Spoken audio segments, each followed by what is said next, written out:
it's always that side of the room that keeps talking and the wall that keeps talking.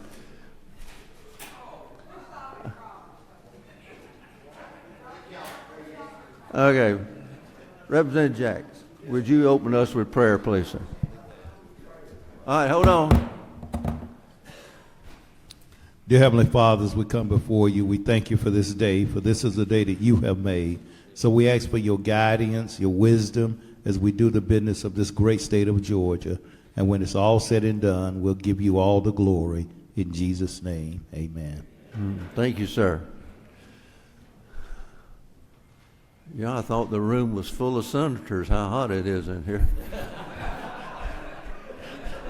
Whew, gosh. Who we got back there? I don't have my glasses on. Okay. Yeah, okay. I couldn't see. I didn't have my glasses on. I don't do much right, but we always let ladies first. Thank you so much, Mr. Chairman. I popped in here at the last minute. Senator Dolezal's been detained in committee, so on his behalf, I'm presenting HB 204. You guys will probably recall you passed HB 506 out of here. It did not quite make it over on crossover day. This is the bill that puts some guardrails and some rules onto the private entities that are accrediting SB 204. Senate Bill 204. Senate Bill 204, Right. Sorry, which is the same as HB 506 that you passed out. I stand corrected. Thank you. Okay, Senate Bill 204. Run that by me again. 'Cause I was doing So this is the same exact language as HB 506 that this body passed out before crossover, and it places the guardrails and guidelines onto the private agencies that are accrediting our public school systems. So it is requiring that those standards, those criteria for the accreditation reviews be based on academics and financial efficiency. It provides for some due process. It provides for a robust appeals process for school systems that may disagree with the findings of the accreditation review, and it prevents the private entities from selling improvement services to the same school systems that they are reviewing. And that is it in a nutshell. Okay. Well, I don't see any questions. Thank you, ma'am. Thank you. Just a reminder, senators, if you've already presented your bill, you do not have to present the same bill again. So, okay. Isn't that nice to see someone walk out the room?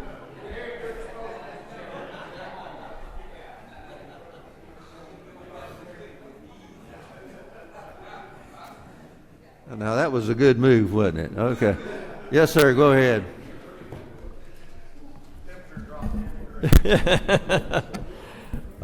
Thank you, Mr. Chairman, for allowing me to be here, and thank you, committee members.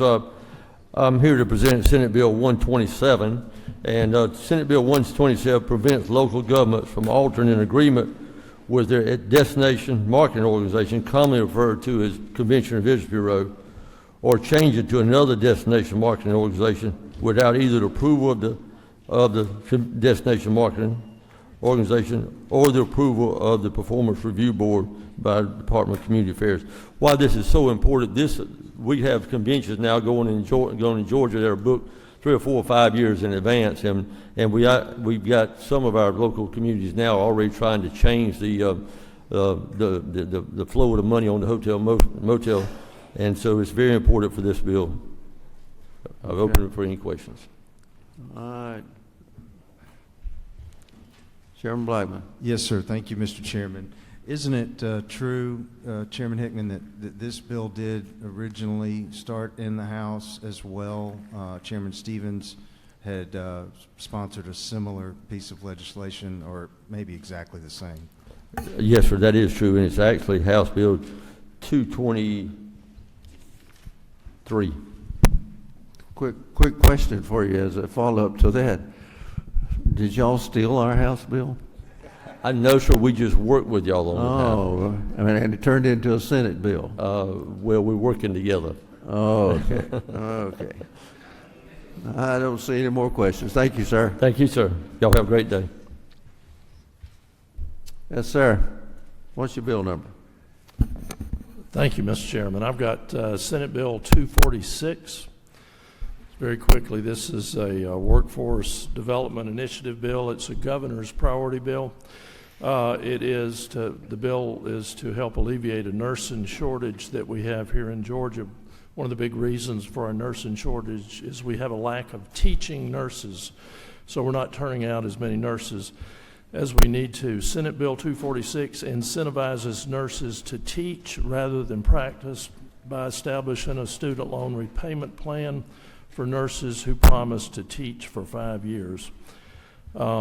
This would repay student debt of a maximum of $100,000 over a 5-year period.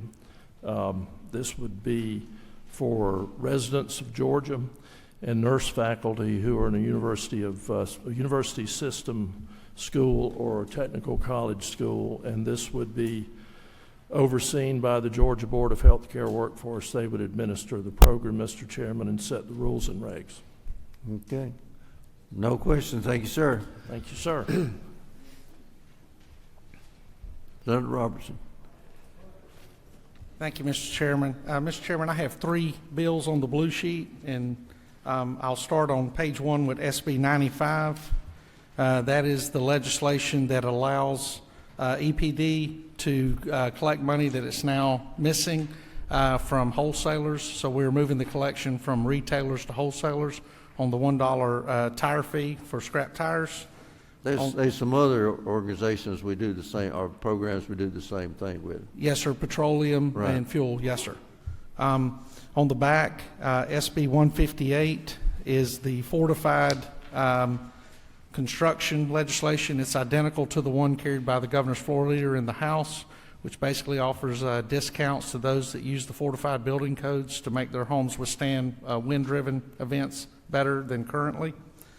SB 159, that increases the penalty for correctional officers and contractors who smuggle cell phones into inmates in jails and prisons. I got a question for you. Yes, sir. Guard lines. Yep. Do they start at the property line, or where do those start, or does it start there at the gate where they check you to let you in, or where does the guard line start? It starts at the property line, Mr. Chairman. So actually, in some cases, it is just beyond the fence because individuals are known to bring items and throw them over the fence into the. So if I'm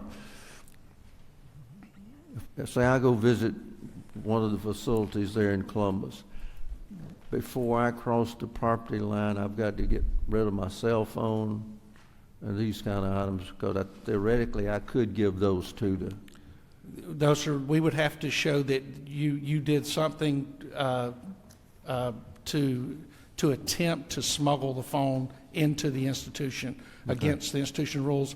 Actually having your phone in your car or even in your pocket when you go up to go into the security system would not be a violation of this law. Okay. Yes, sir. Very good. All right. Is that the last one? Yes, sir. I don't see any questions. Thank you, sir. Thank you, Mr. Chairman.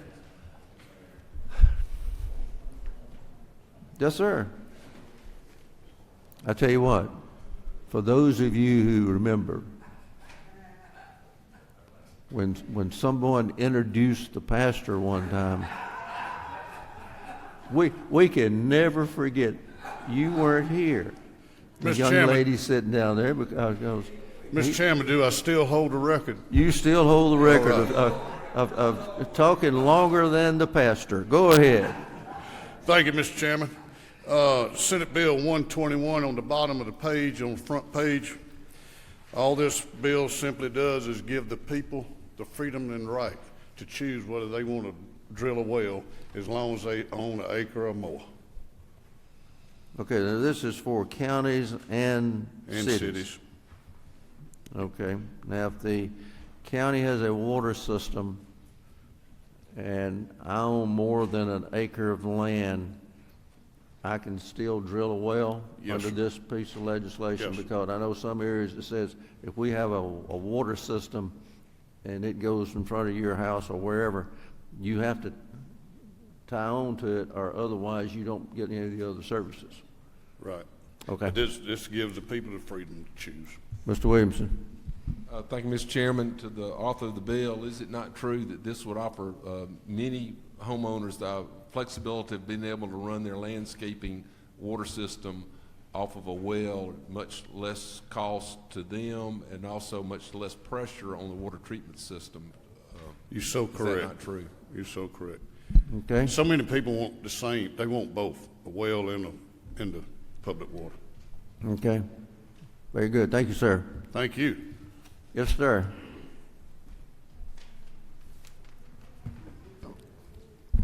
What's your bill number? SB 91. It's halfway down the front page. Okay. Thank you, Mr. Chairman and committee members, for allowing me to present SB 91 before you. It simply extends the time before the subsequent injury trust fund is absorbed by the Department of Insurance. Currently, that date is set for December 31st of this year. This bill would extend it out 2 years to December 31st of 2025. The reason for that is they're trying to pare down the cases that they've got down to as few as possible before they're absorbed into the department. Be happy to answer any questions. Okay. All right. I don't see any questions. Thank you, sir. Thank you, Mr. Chairman. Morning, sir. Good morning, Mr. Chairman. Thanks for having us this morning. Senate Bill 26 is on your first page. I'll talk about part one of the bill initially. This was started as a Senate bill, just didn't get across the finish line for Governor Kemp. It establishes the Georgia Electric Vehicle Manufacturing Commission in the state of Georgia to fulfill his and our shared vision to make sure that Georgia becomes and then remains the EV manufacturing capital of America. And then the second part two of this bill, is what this bill originated as, and that is simply to allow workforce development boards, CIDs, development authorities, and hospital authorities to meet virtually moving forward, just as they were able to do during the COVID pandemic. Okay. Any questions? Seeing none. Thank you, sir. Thank you. Mr. Rules Chairman. You know, Good morning, Mr. Rules Chairman. I walked by your office this morning about 6:30, and I saw a little sign there. Yes, sir. And let's see, it was... If you go back up there now, that sign is gone. Oh, okay. Okay. All right, what you got, Senator? I woke up this morning and felt guilty, and I decided to take it down. Okay. What you got? Halfway down your page, Senate Bill 86, and current law requires that students in high school involved in dual enrollment, they have to exhaust 30 hours of dual enrollment before they can access Hope Grant and Hope Grant funding. So we're simply removing that 30-hour requirement so that we can get kids into the workforce quicker with being certified in a quicker manner. Okay. It's a good bill. I'm sure y'all have heard that before. Yeah, a couple of times. Okay, I don't see any... Did y'all read all these bills overnight so you know how to ask a question? Nobody asked a question. Thank you, sir. We're just explaining them so well. I must be. Thank you. Thank you, sir.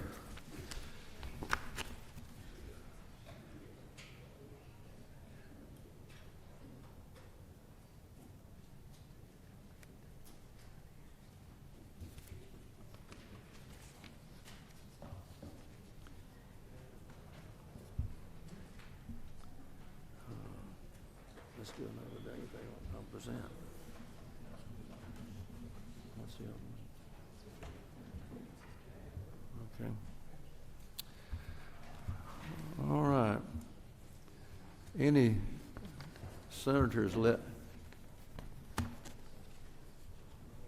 Mr. Rules Chairman, would you please tell your senators that if they don't come present their bill, it will not be put on the floor?